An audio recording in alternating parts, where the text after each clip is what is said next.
En las próximas horas se cumplen 15 años ya de ese 22 de agosto del 2010, cuando en Chile se producía un milagro. Ese día emergía desde la tierra allá en Atacama un papelito que decía: estamos bien en el refugio Los 33.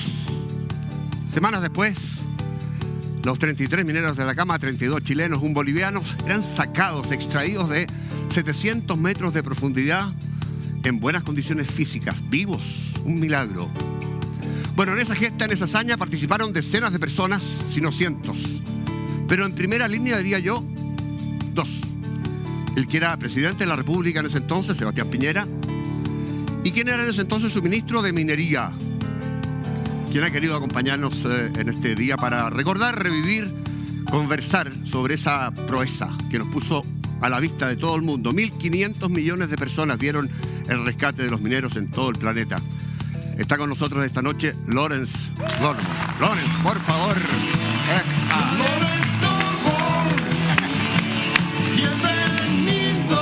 Muy bienvenido, muchas gracias por acompañarnos, Robertico, pero Marcelo. Qué grandes músicos. ¿Te gusta el rock? Me encanta. Sí, po. Sí. Guitarrero. Tocaba ya ahora pocaso. Pero algo me encanta igual. ¿Qué escuchas de rock? A ver, la verdad que soy más bien ochentero, porque también un tema de edad. O sea, vámonos a rock argentino. Ya. Bueno, me gusta mucho Cranberries. Cranberries. Maravilloso. Estupendo. Mira ahí. Ájale, al tiro. Al tiro, zombie. Vámonos con zombie. Bien. Claro. Qué bueno. Se nota inmediatamente. No, cosas de ese tipo. ¿Cómo estás, Lawrence, en esta fecha? ¿Cómo estás viviendo esta emoción? Yo decía, a mí me conmueve, Sí. a 15 años todavía. Sí, la verdad que es una fecha tremendamente significativa, porque creo que es el día más importante de mi vida. Sí, es el día profesionalmente que sentí las emociones más fuertes que he sentido en mi vida, desde la desesperanza total en la madrugada de ese día y todos los días previos, que vivimos 17 días de horror. Eso fue la realidad. El 5 de agosto al 22. Exactamente. Y ese día en la mañana, a las 6 de la mañana, suena mi teléfono y me dicen, rompimos, que significaba que llegamos a alguna parte, no significaba nada más que eso. Y voy en ese minuto al lugar donde estábamos haciendo la perforación y empezamos a sacar los tubos, que demora... Largo rato. Demora 6 horas. Y meter 700 metros de tubo no es un tema trivial. Y van saliendo los tubos, bueno, entre medio llamo al presidente, en realidad le escribo al presidente porque a las 5 de la mañana o 6 de la mañana no lo iba a despertar. Pero Piñero se despertaba a esa hora más o Sí, menos. claro, pero le mandé un mensaje, Ya. me llamó él más tarde, además me acuerdo que en ese minuto teníamos muy poca señal ahí. Y bueno, estamos sacando los tubos. Y cuando estamos en el último tubo, alrededor de la 1 de la tarde, ya Claro. 2 de la tarde, va saliendo el último tubo y ahí pasa, todos me dicen cuando encontraron el papelito, no, lo que pasó ahí La fue que carta de sale... Mario Gómez, ¿no? No, primero ¿Qué? viene el tubo pintado de rojo. ¿Verdad?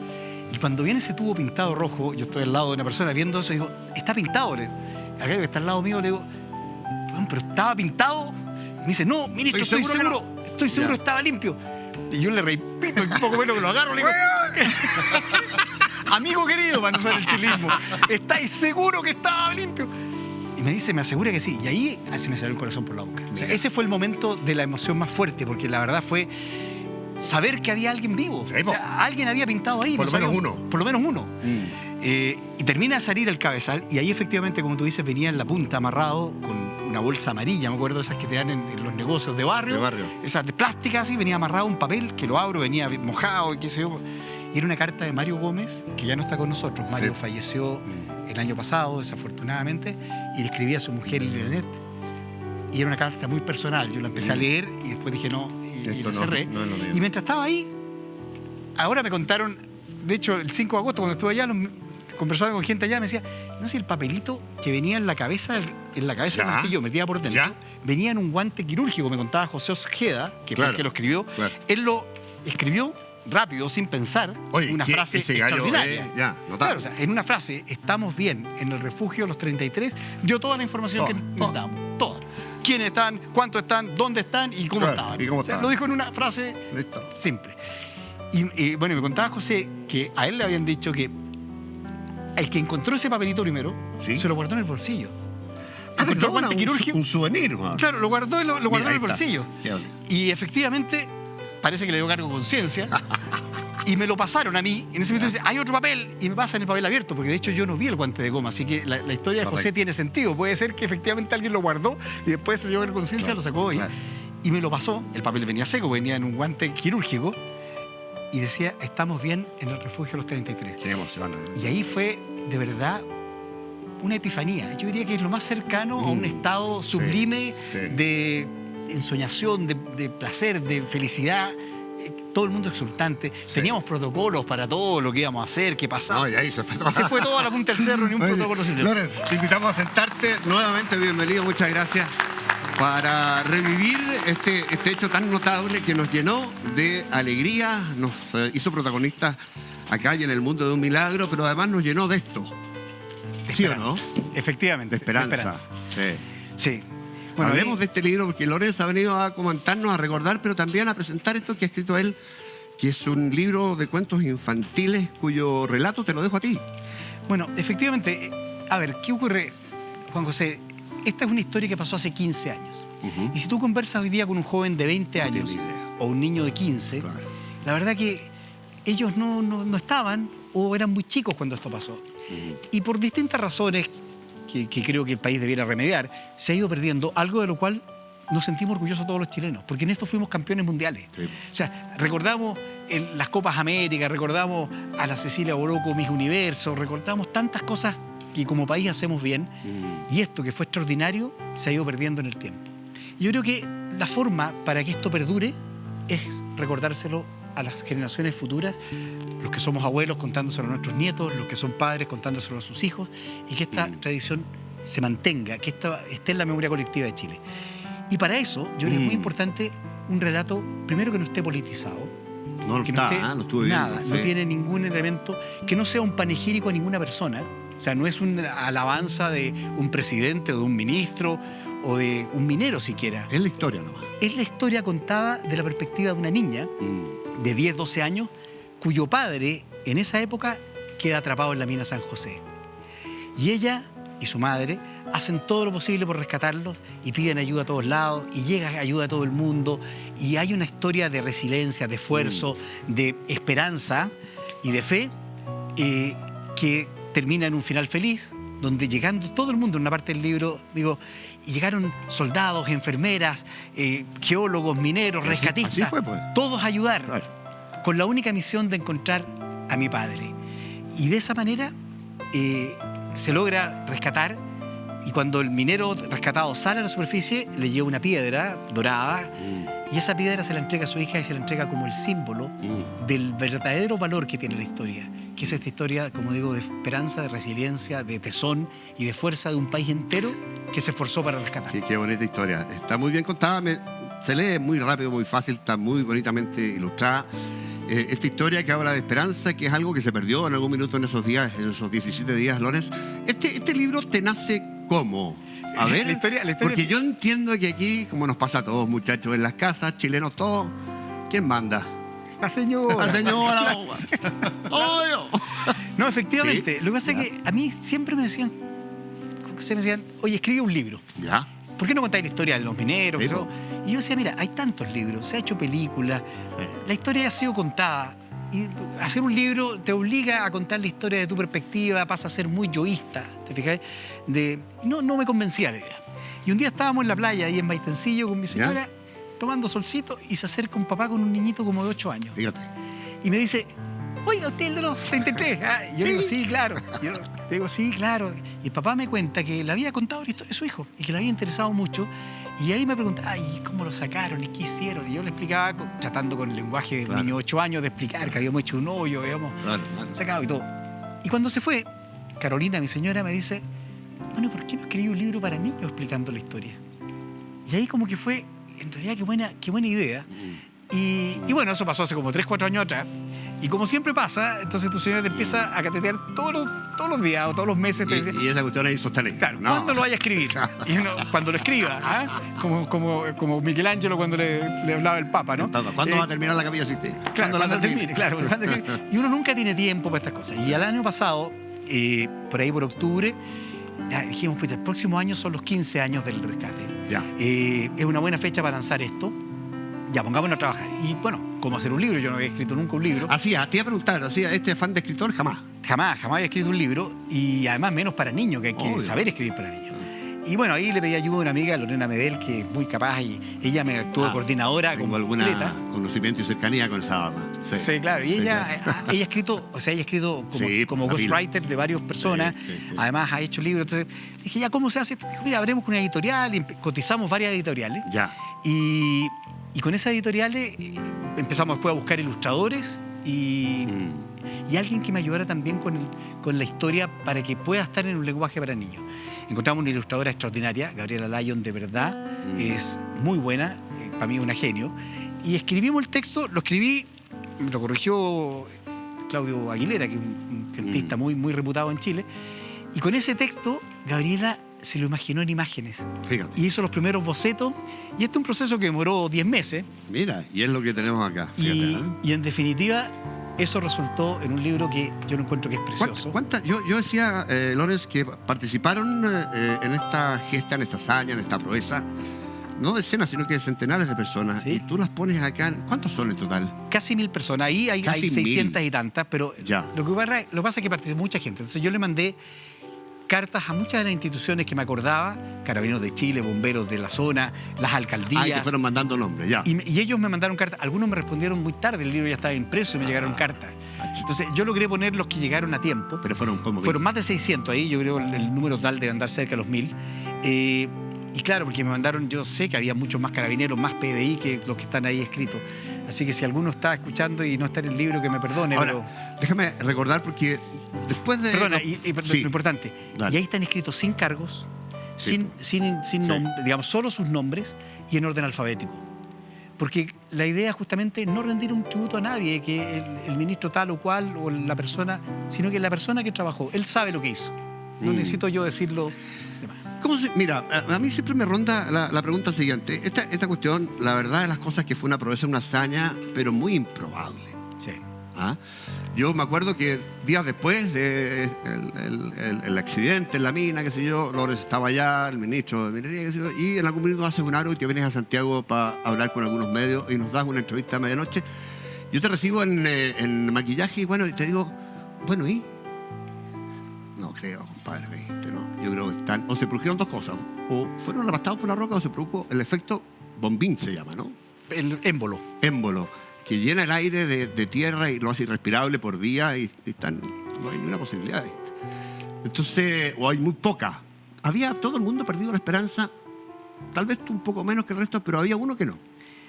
Es que mira, más que esperanzas, mucho se habla de eso. ¿Ya? A ver, en primer lugar, yo manejando todo el tema de esto, tenía que manejar las expectativas Por supuesto. de 33 familias. Y de un país. Y de un país entero. Pero a mí me preocupaban las 33 familias. Sí, o sea, está ahí. si tú les das demasiada esperanza de que están todos vivos, los vamos a rescatar, no se preocupen, la desilusión, y lo vivimos. O sea, yo me acuerdo el día 20 de agosto, porque era el cumpleaños de mi hijo Lorenz, hasta esa fecha, ningún sondaje había pasado de 500 metros de profundidad. Se enchuecaba. Se enchuecaban, se rompía la cabeza, pasaban puros desastres.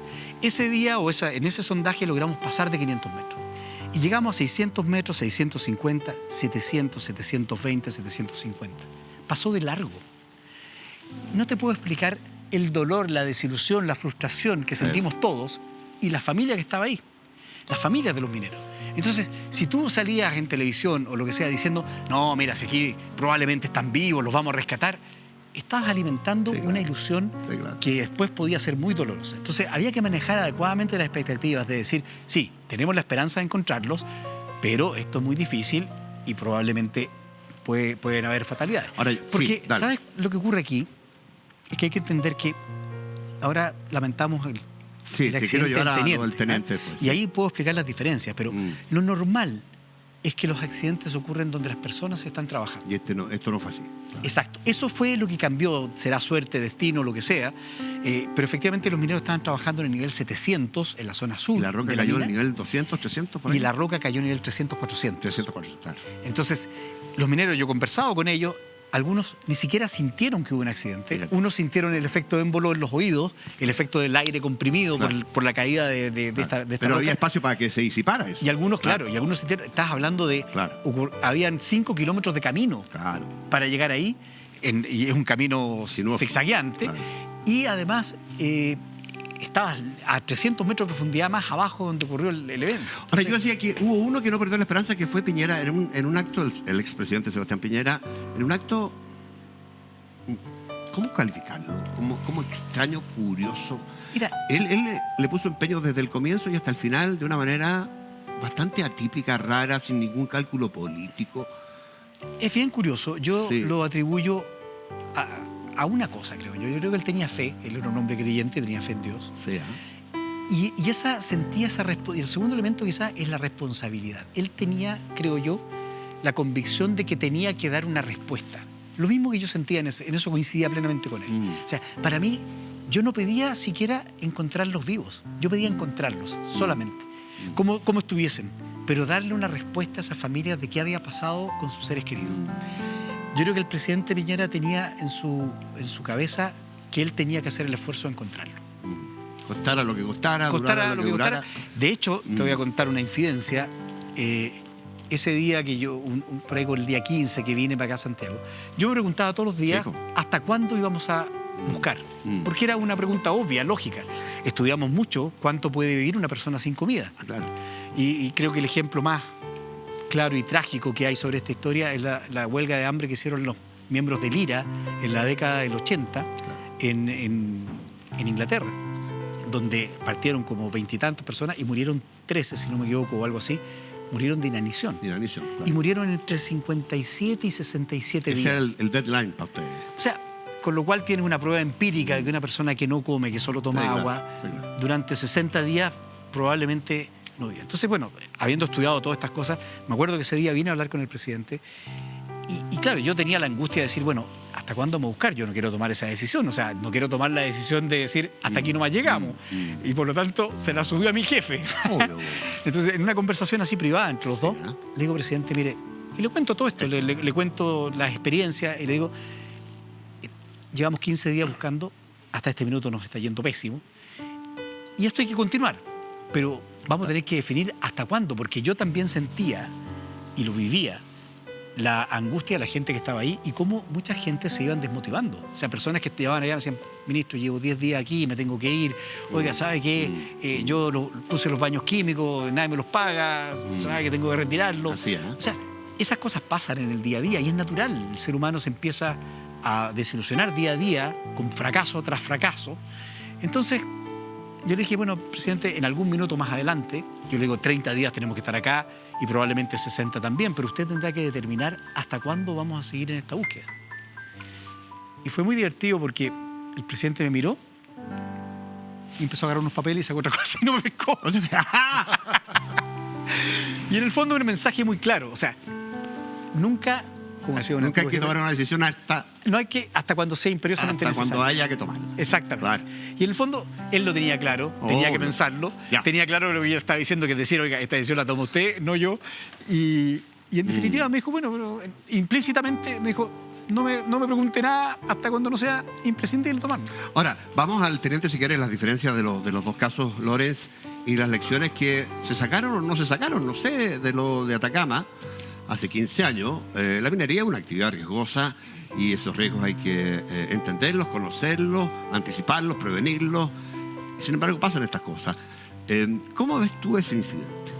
Bueno, como digo, la diferencia entre el teniente y lo que pasó en la mina San José es fundamentalmente lo que mencioné antes. En el teniente el accidente ocurrió donde las personas estaban. No ocurrió en una parte distinta. El teniente tiene 4.500 kilómetros de túnel. Es una locura. 4.500, para que tengamos una idea, es la distancia que hay de entre Arica a Punta Arenas, más o menos. El largo O sea, Chile. O sea, eso hay en caminos internos en la mina del teniente. Aquí estaban trabajando en una faena de expansión y en esa zona ocurre, tema que se está investigando, o una explosión de roca, pero en definitiva colapsan varios kilómetros de esos túneles. Y a diferencia de lo que ocurre ya en la mina San José, hoy día hay más tecnología y la mina teniente tiene medidas de seguridad más estrictas, cada minero anda con un tag.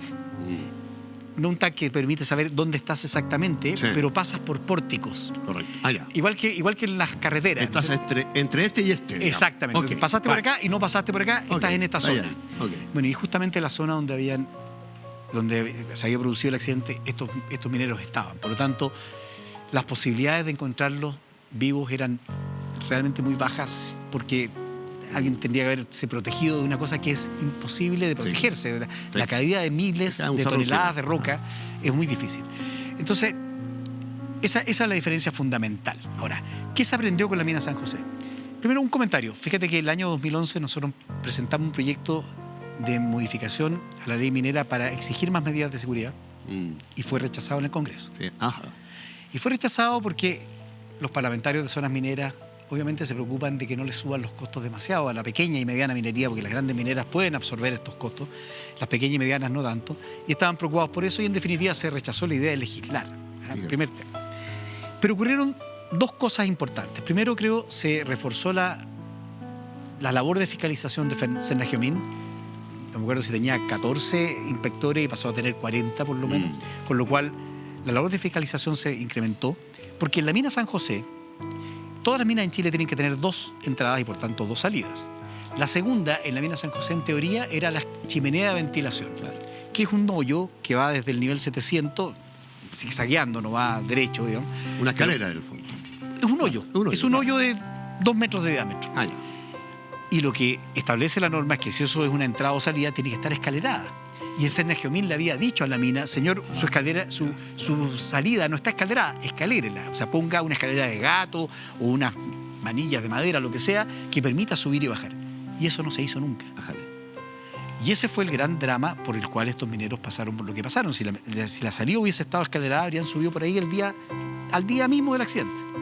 Después, obviamente, del accidente.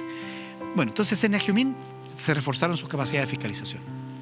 Y lo segundo que ocurrió es que creo que el país entero, la minería y también otras industrias, tomaron conciencia del tema de seguridad y la cultura de seguridad, porque al final el tema de seguridad puedes tener elementos de protección, puedes tener normas, puedes tener criterios, que usted no puede pasar por acá, puede pasar por allá, tiene que usar casco, tiene que usar protectores, pero si la gente no los ocupa, no sirve de nada. Pero, y eso es cultura. Pero las empresas también tienen que tomar conciencia en un sentido de, de atender de alguna manera las...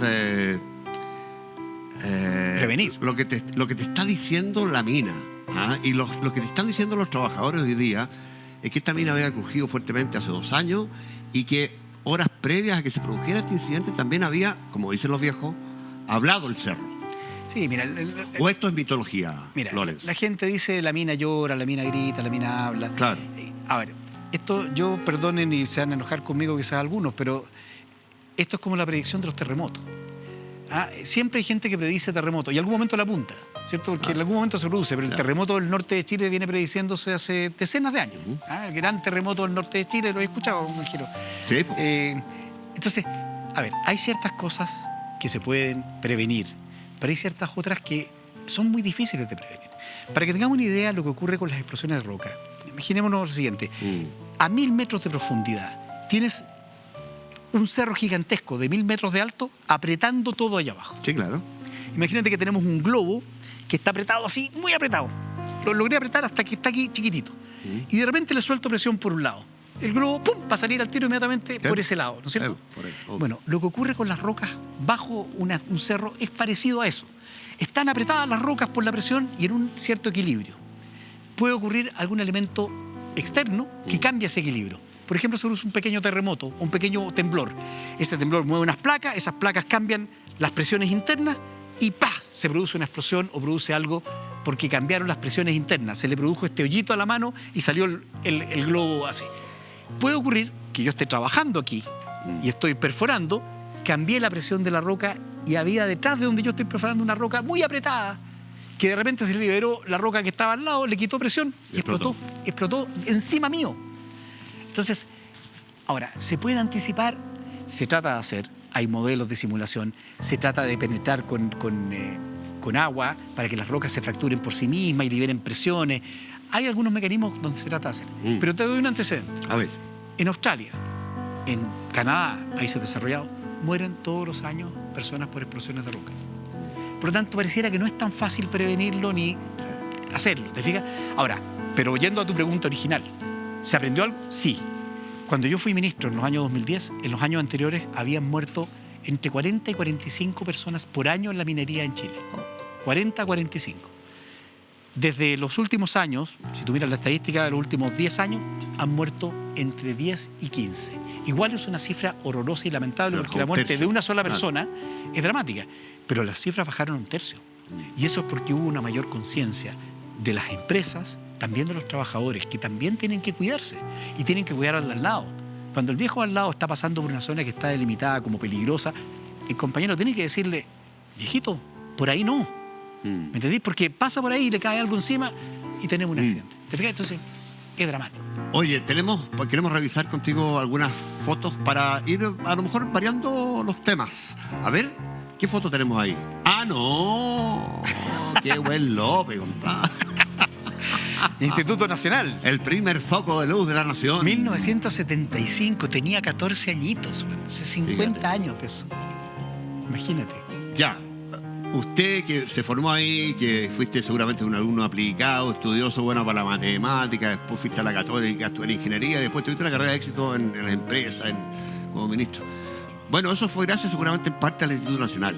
Sí. ¿Cómo eras y cómo lo ves ahora, Lorenz? Mira, yo hoy también me van a pegar porque voy a decir cosas políticamente incorrectas. El Instituto Nacional era un gran colegio porque tenía muy buenos alumnos. Sí. Y eso permitía que tenías muy buenos profesores que le podían sacar muy buenas cosas a los alumnos. Y esos buenos alumnos era por la selección. O sea, mis compañeros para entrar al Instituto Nacional, cuando yo entré en quinto básico, había que tener promedio 6,5 para arriba. Todos mis alumnos, mis compañeros de colegio, todos estudiaron. Tengo 7 compañeros que son médicos, 6 o 8 que son ingenieros, otros que son arquitectos. Todos estudiaron tremendas profesiones. Y eso es porque el colegio era bueno, pero principalmente porque los alumnos eran muy capaces. Y se ha impuesto esta idea de que no podemos seleccionar y que tenemos que buscar tómbolas y que todos tenemos que tener el mismo derecho a estudiar igual. Yo, perdónenme, pero discrepo. Y lo voy a poner un ejemplo muy simple personal. Yo soy pésimo para el fútbol, me encanta. Me encanta. Soy cruzado además, pero el sábado nos vemos las caras, porque yo soy de la Unión. Perfecto, bien. Nos veremos las caras. Pero en definitiva, yo soy malo para el fútbol. De verdad que tengo 2 piernas izquierdas. Pero me encanta. Si tú me hubieses puesto a jugar con Alexis Sánchez, tal vez, quizás, yo habría sido un poquito mejor de lo que malo que soy. Pero te aseguro que Alexis Sánchez jamás habría alcanzado su potencial, porque a mí me pasa con una finta, mega finta. ¿Te fijáis? Entonces, si tú no tomas a una persona talentosa y no le exiges el máximo y lo pones con gente que no tiene los mismos talentos en distintos ámbitos, vas a nivelar para abajo. Le vas a sacar los patines al que puede correr más rápido. Me tocó escuchar de primera fuente esa frase en un Estado Nacional hace muchos años del ministro Iseguirre de Educación en ese minuto. Exacto. Entonces, lo que ha pasado con el Instituto Nacional yo creo que es eso. Y aparte que se lo tomaron políticamente grupos anarquistas, de padres, y es un desastre hoy. Hoy día no llenan las vacantes que tienen. Sí, y antes se las peloteaban. Antes se las peloteaban. Entonces, un drama. Tenemos próxima foto, a ver. ¿Sí? Va, corre. Ya. ¿Cuál es la que viene? Oiga, este caballero, la primera, una entrevista que me tocó hacerle a Jorge Forno hace muchos años, ahí en el Alto Las Condes, donde estaba en la oficina.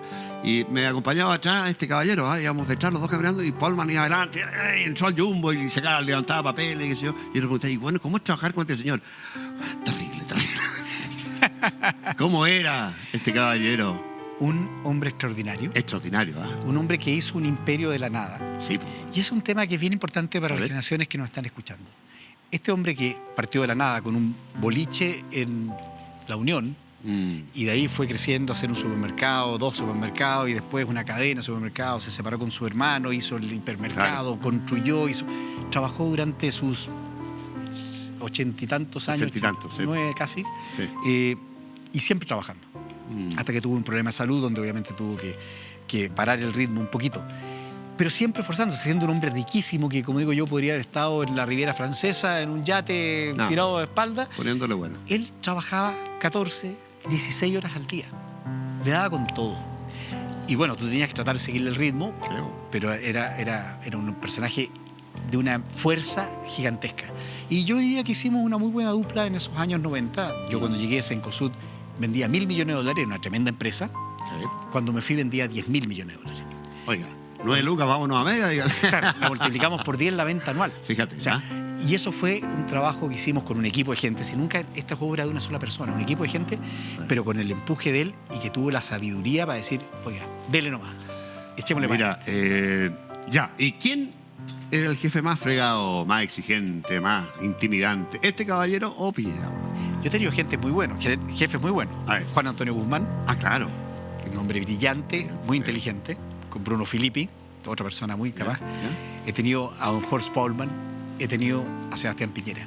Todos son distintos, todos son bastante obsesivos, para serte ¿Quién franco. dormía menos? ¿Quién exigía más? A ver, no sé, yo te diría que quizás el más exigente era Piñera. ¿ah? Sí, ¿ah? Es que Piñera tenía una cosa que, de partida, él se leía todo y tenía una capacidad de retener las cosas que leía impresionante y una memoria privilegiada. O sea, él se leía algo y se acordaba. Tenía su lapicito, él leía subrayando, ¿ah? Con una regla, él iba leyendo y leía muy rápido además. Y tú veías que subrayaba frases. Alguna vez te voy a contar una anécdota de una entrevista que le hice. Me pidió una oficina, 5 minutos me dejó para escribir 8 hojas. Le hice una entrevista a medianoche de Televisión Nacional y se le quedaron las hojas. Y yo la empiezo a leer y se me ganaron los pelos. Bueno. Exactamente igual. Bueno, pero con punto y coma. Sí. No. Su memoria era privilegiada, su cerebro andaba muy rápido. Entonces, tú tenías que con él tener una actitud muy clara. Tenías que ir con la verdad y de frente. Si no sabías algo, era mejor decirle, no sé, presidente, le mando un correo después y le explico, o mejor quedarte callado. Cuando empezaba a cantinflear, te sacaba pero la mugre intelectualmente. ¿Ah? O sea, oiga, pero usted sabe, una frase que él tenía que era muy buena, ¿usted sabe o creo? Porque uno normalmente parte diciendo, mire, presidente, yo creo que esto debe ser 2 más 2, debe ser 4. No, ¿usted sabe o cree? Te paraba en seco. O sea, te paraba en seco. Entonces, era bastante exigente y cuando él te tenía respeto profesional, que creo, gracias a Dios, a mí me lo tuvo, te respetaba y te respetaba que tú no supieras. ¿Eh? Ahora, yo cuando llegaba a las bilaterales, porque tenías reuniones de tu cartera con él, yo le decía a mis asesores, decía, a ver, él tiene 22 ministerios en ese minuto, hoy día hay 25. 22 ministerios. No puede haberse leído un papel que nosotros no leímos. O sea, si él de 22 ministerios, nosotros tenemos 1. Y no puede saber algo que nosotros no sabemos. O sea, si no, entonces...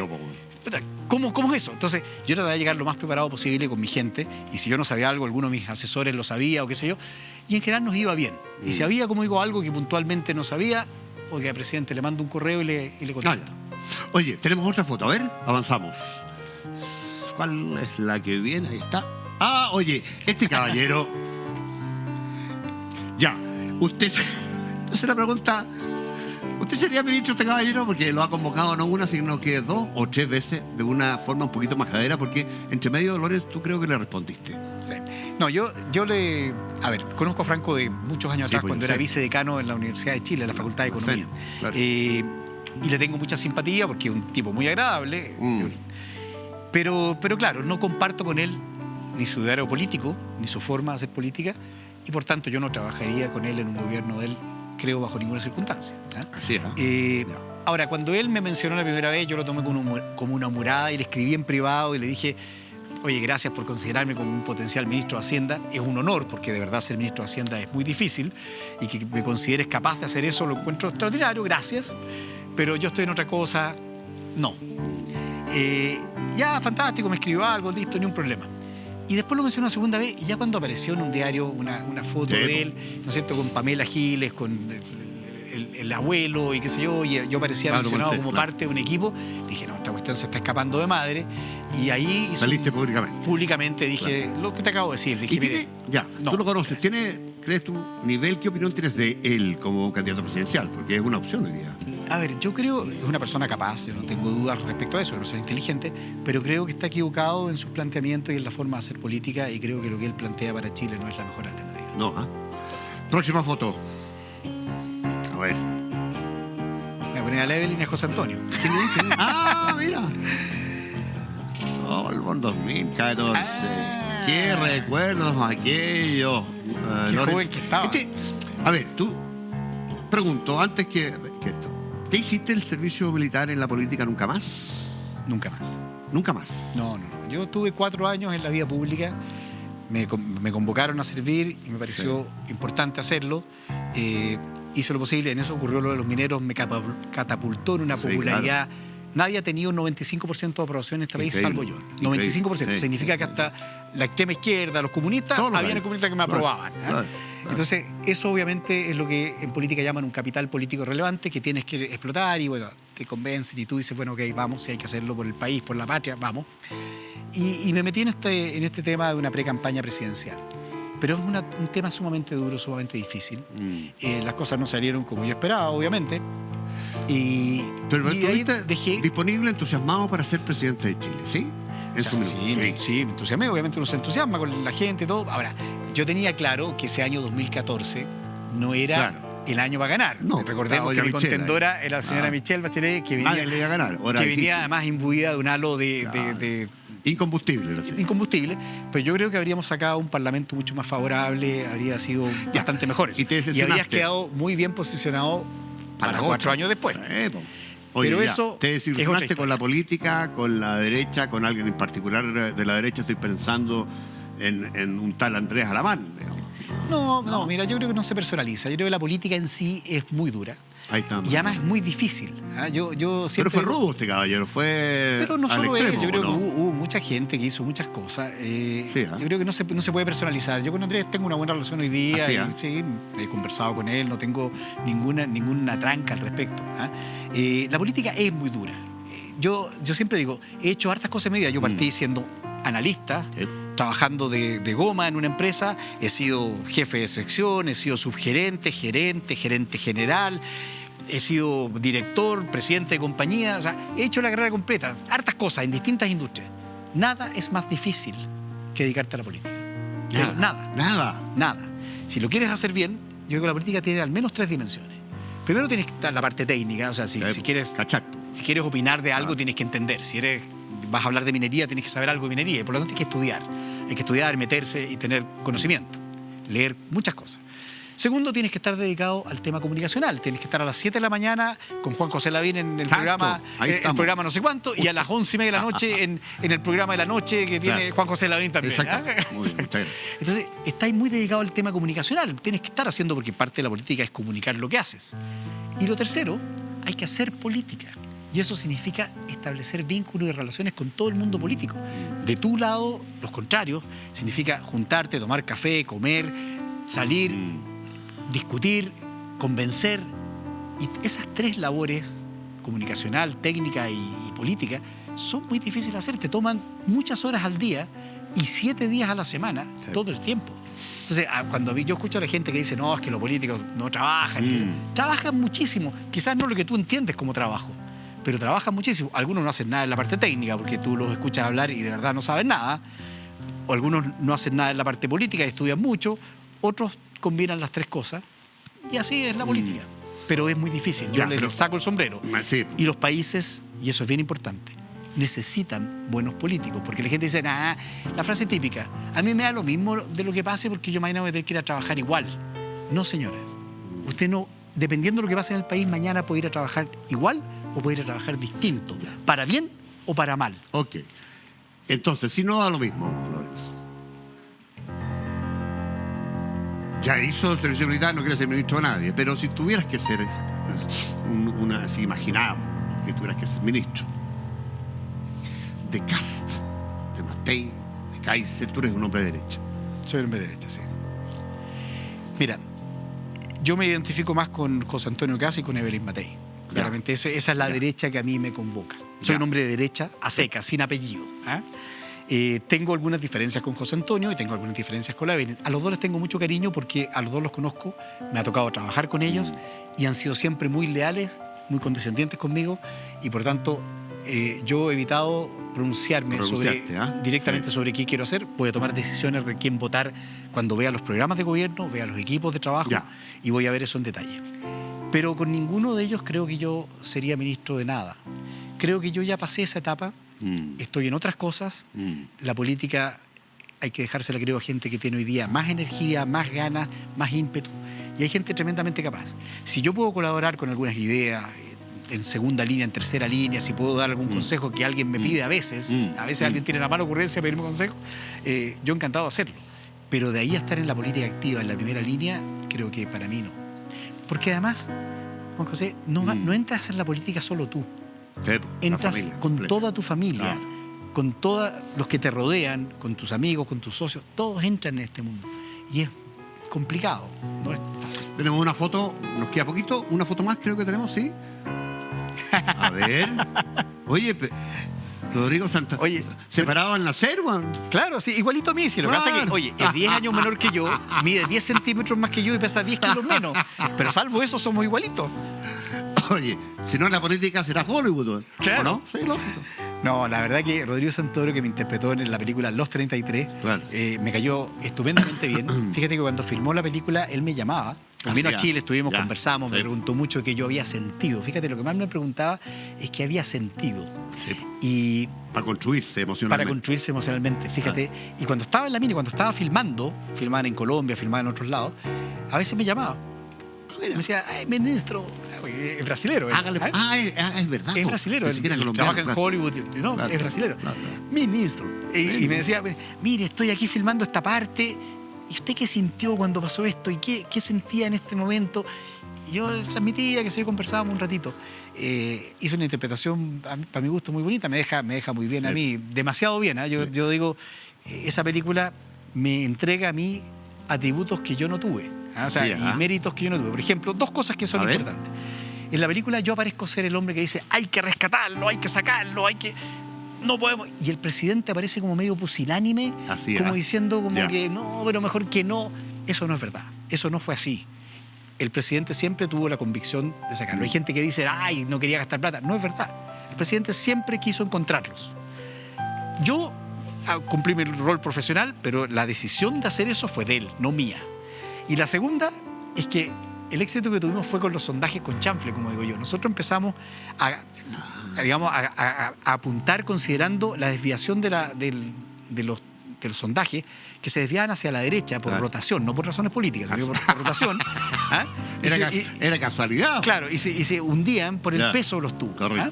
Entonces, de repente se acercan los ingenieros de sondaje, las reuniones que teníamos diarias con todos los equipos técnicos, y me dicen, ¿sabe, ministro? Nosotros estamos midiendo estas desviaciones y son bastante homogéneas. O sea, mire, este sondaje se desvió así, mire, este se desvió así. Y si uno miraba O sea, lo tenemos que hacer con chanfle para llegar donde... Exacto. Ya. Y yo dije, bueno, yo una cosa que he aprendido en la vida es que si tú haces lo mismo vas a obtener los mismos resultados. Si quieres cambiar, hay que cambiar algo. Probemos. Y así fue como tuvimos éxito. Y en la película aparezco yo como el de la idea. Ya. Tú dijiste, oye, Sugarré. ¿no? Digo, oye, Sugarré. ¿Sabes que tenías que tirar el sondaje con chanfle? Eso no fue así. Ya. Tampoco fue André. Tampoco fue nadie en particular. Fue un trabajo de equipo, de grupo de personas que de repente en estas reuniones empiezan a decir, oye, ¿por qué no consideramos esto? Sí, en realidad, ¿sabéis que mira, pasa esto? Qué bueno. Y así se construyó la solución al problema. Pero en la película me entrega esos dos méritos a mí y eso es injusto. Oye, hemos cumplido con esta conversación que recuerda este hecho de hace 15 años que nos unió a un país con una sola cosa. Hoy día... Por Dios que cuesta unirnos. Estamos en eso, pero por lo menos volvemos a tener esta esperanza. Así que, Lorenz, muchísimas gracias por habernos acompañado. Nos empezamos a despedir. Todo va a estar bien de hoy. Muchachos, los convocamos para mañana. Señora, señor en su casa. Robertico Marcelo, profesor. Un gusto y gracias por la invitación. Para mí un placer y una gran un saludo a todos los televidentes allá. Un saludo a todos en sus casas. Y mañana, 22 de agosto, 15 años del día más maravilloso donde encontramos 33 personas que creíamos que estaban perdidas. Tal cual, así fue. Que lo pasen bien. Buenas noches.